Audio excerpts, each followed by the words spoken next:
Hey y'all, in this video I'm gonna make a fall release for me this year, which is a fragrance called Alpine Forest.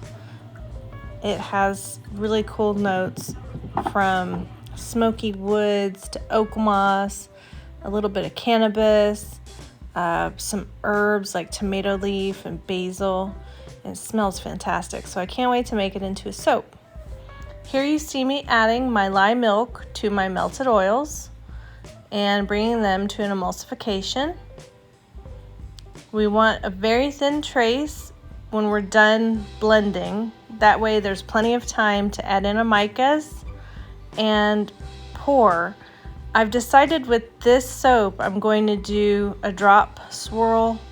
The hanger part of the drop swirl is to give it some good zigzags when I do the final cut, and you'll see that at the end. But first, let's get an emulsification to thin trace.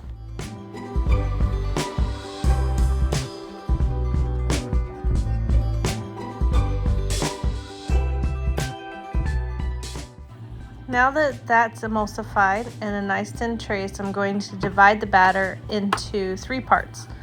I'm using mostly white for the bottom of the bar, and then a gray green and a dark green for my top colors. Since it's a foresty smelling soap, I want to bring those foresty greens in. So now I'm going to add the micas and get them stirred in well.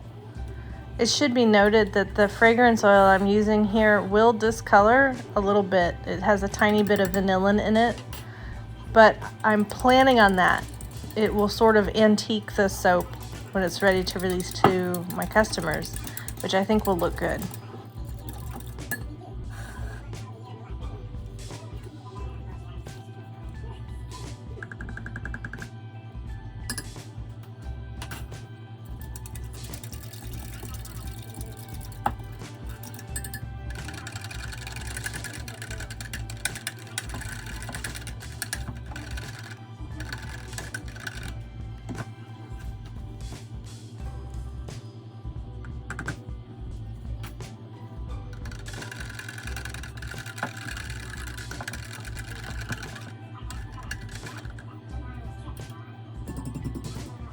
Okay, I already had my mold ready with the parchment liner, so go ahead and pour the white in, and I'm saving a little back.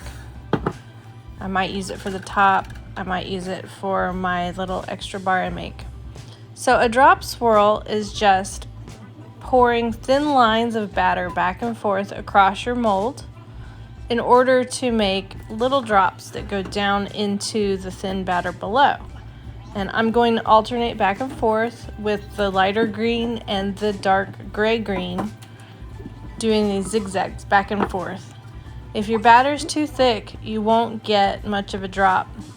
So you want to try to use a thin batter and make little squiggles.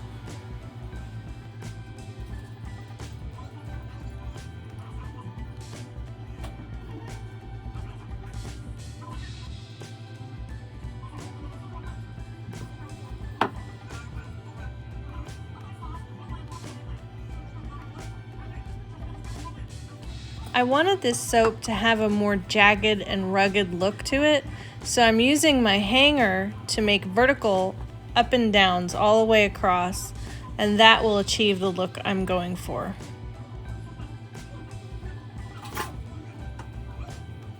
And of course, I have to pour my sample bar.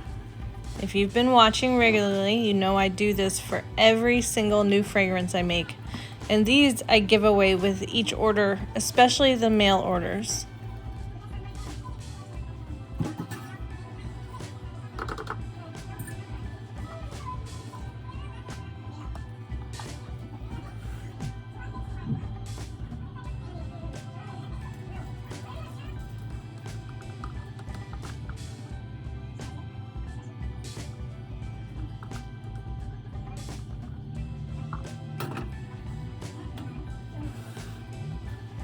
The plan with the leftover white batter was to come back over the top very gently and create a very thin top layer This way, when I texturize the top in the design that I have in mind, not only will there be white, but some of the green and dark green will show through and add to the rustic feel of the bar.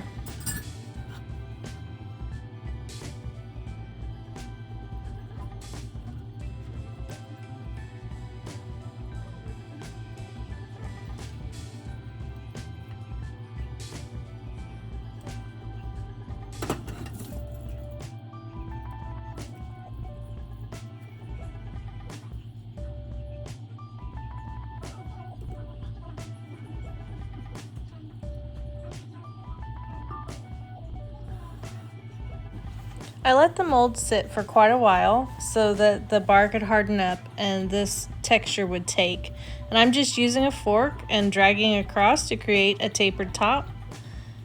That will be where I set my embeds. And you see now why I added that white to the top. Isn't it gorgeous the way the greens pop through?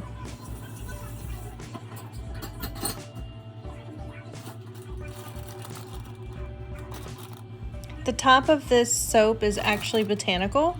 These are real itty bitty pine cones, and I'm also using some fresh cedar from my tree outside, as well as some organic poppy seeds just as decoration, not to offer any sort of exfoliation properties. But I absolutely love putting natural botanicals on top of my soaps. They turn out so great.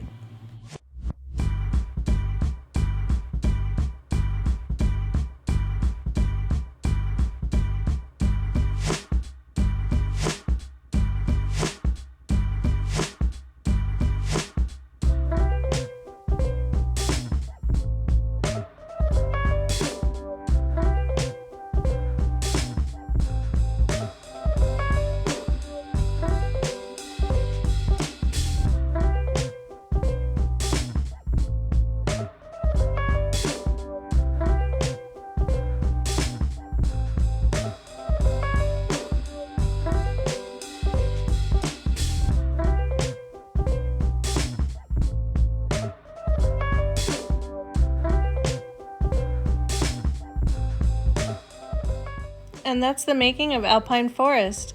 Please like this video and follow my channel to see more videos of my soap making. Thanks so much for watching.